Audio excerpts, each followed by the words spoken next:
So let's try to control our system with our hand without using mouse. I'm ready to control my system with my hand. I have created a Python project with two modules. One is the system control, another is hand tracking.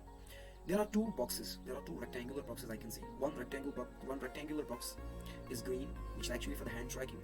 Another rectangle box which is pink, which is for the system control. If I want to change the position of cursor, what I will use simply this index finger. If I want to click any application, if I want to open or close any application, I will use my middle finger also. So to change the position of the cursor, I have to move my index finger, as you can see clearly. If I want to close the VS Code application, I have to point out my cursor here, then simply raise up your middle finger and done. That's it.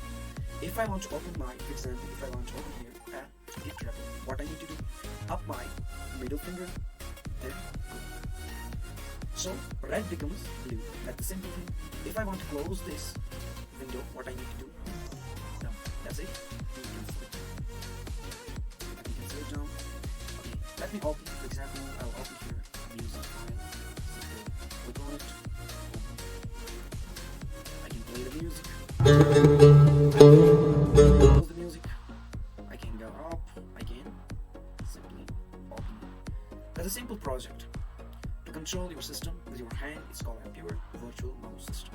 I hope you like it. I hope you got the concept how it actually works. So in next project, we'll see something more. Thank you.